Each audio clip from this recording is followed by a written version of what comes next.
Assalamualaikum warahmatullahi wabarakatuh.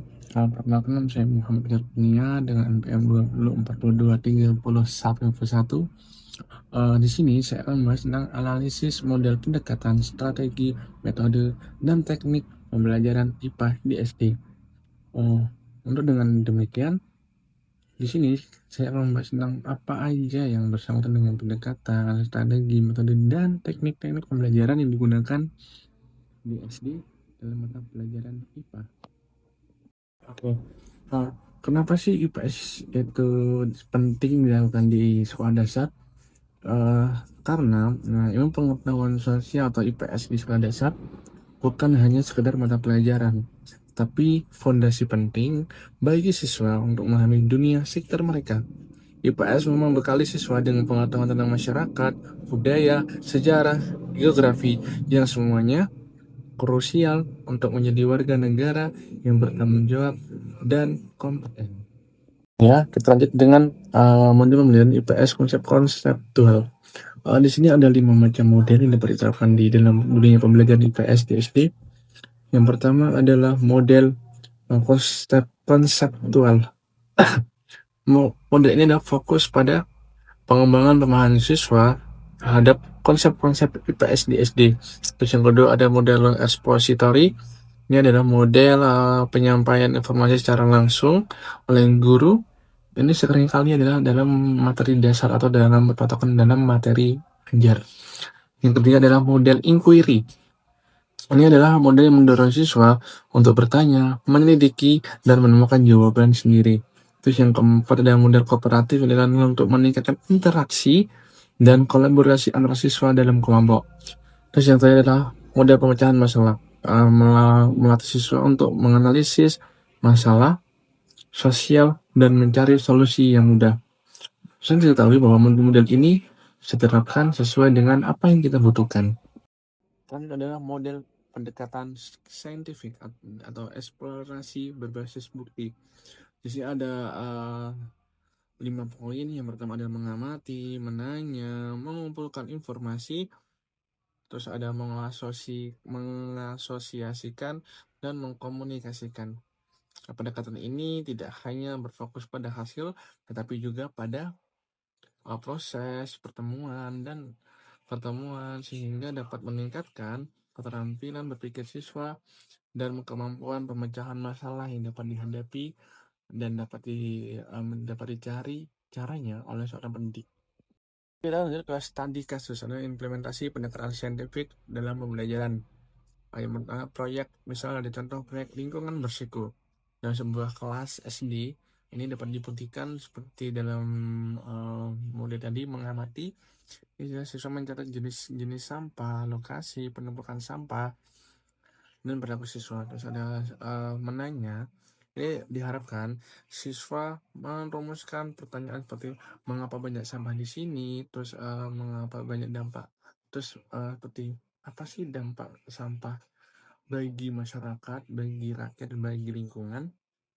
Terus ada mengumpulkan informasi. Ini siswa melakukan wawancara terhadap warga sekitar, sekolah ataupun petugas sekolah, kebersihan, serta membaca artikel tentang sampah-sampah.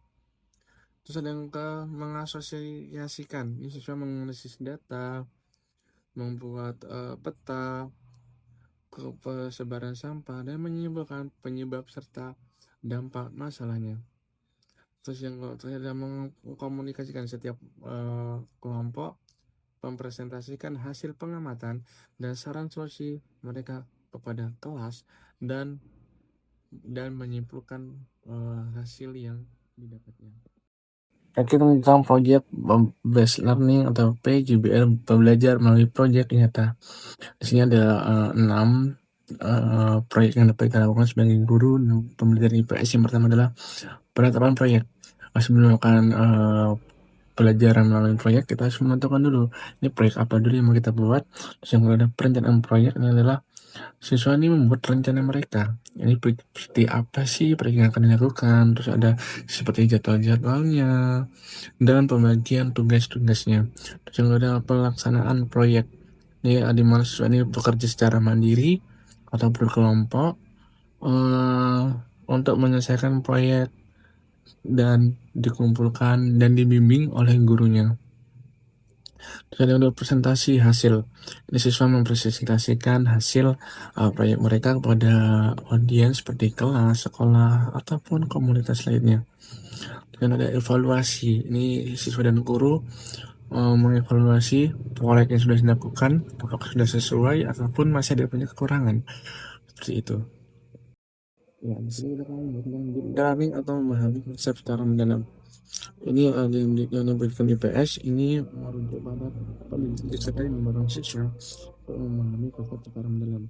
Dapat dilakukan dengan cara seperti untuk berpikir kritis, untuk mengaplikasikan pengetahuan mereka ke dalam situasi dunia nyata dengan mempermudah masalahnya.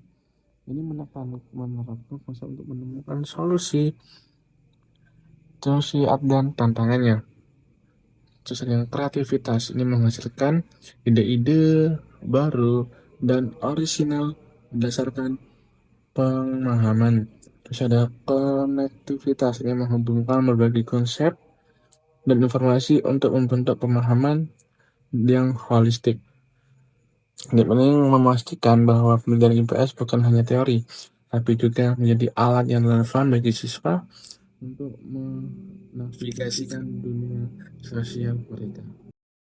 Tentang strategi dan taktik pembelajaran pendukung dalam pendidikan IPS, yang pertama adalah diskusi kelompok. Ini seperti mengajak siswa untuk pembelajaran kelompok. Terus yang kedua adalah bermain peran atau role play. Ini siswa memainkan beberapa peran dan situasi untuk memahami perspektif yang berbeda. Terus yang keempat ada studi lapangan, ada kunjungan ke tempat-tempat secara bersejarah, museum ataupun influensial sosial. Terus yang keempat adalah pemetaan. Konsep ini membantu siswa untuk mengorganisir dan menghubungkan ide-ide secara visual. Disimpulkan bahwa pembelajaran IPS yang efektif di SD memerlukan pemilihan metode, pendekatan, strategi, dan teknik yang tepat. Pendekatan saintifik, project based learning, dan deep learning menawarkan kerangka kerja yang nyata untuk membantu siswa yang tidak hanya cerdas secara akademis tetapi juga pada sosial dan kritis. Baiklah, mungkin itu saja materi yang dapat saya sampaikan. Lebih kurang saya mohon maaf. Kepada Allah saya mohon ampun. Saya Iri. Wabillahi taufiq wal hidayah. Wassalamualaikum warahmatullahi wabarakatuh.